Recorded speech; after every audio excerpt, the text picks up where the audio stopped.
Thank you. Councilor Givner. Thank you, Madam President. So the one thing I wanted to reiterate was that we have been talking about these salary increases for quite some time.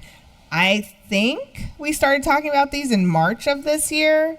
I know we were absolutely talking about them in May, so I'd have to look back at my notes to see, but these were not proposed by city councilors. These were proposed by the HR director of the city, and they were proposed more than a month ago. They weren't proposed last month. They weren't proposed in the middle of July. They weren't proposed just now. This is not new information. It's just finally getting to the council for a vote. I also wanted to reiterate the fact that if somebody thinks that they should run for mayor because of the pay grade, they're probably not the person we want running anyway. I don't see anything nefarious happening. These are not negotiation, but these are discussions that we've been having for several months, at this point. As far as the meager pay raises, I would reiterate that, I thought it was an interesting tidbit to hear that in order to have the spending power that somebody would have, in the 70s, we'd have to make like $66 an hour. That's wild, considering that $20 isn't even the minimum salary range. I mean, these numbers are crazy. I don't want to say that to make it sound like I don't feel for the taxpayers.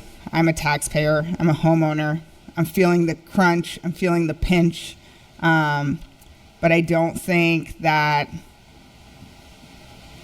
these raises to city government officials are the problem. I think, we have infrastructure issues that we haven't been dealing with. We have a lot of problems as a city. So, and that's what we spend a lot of time in here talking about.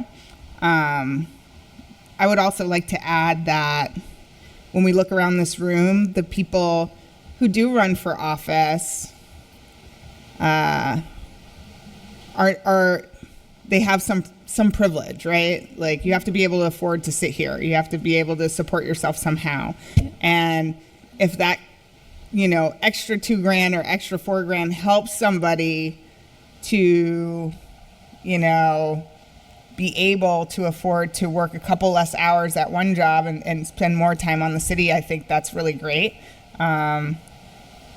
Also knowing now, like, I don't think that anybody runs because of what we're paid, because it's not enough. We basically make like 2 cents an hour if you start to calculate what we actually take home. It's really a stipend, so I don't think this should be a big issue. I think for the people that it helps to help them run for public office, I think it's really important because, unfortunately,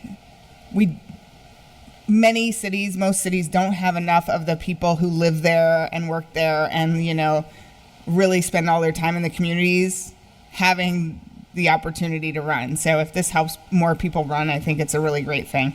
But I just wanted to reiterate that point, that this is not new information. We didn't just start talking about this.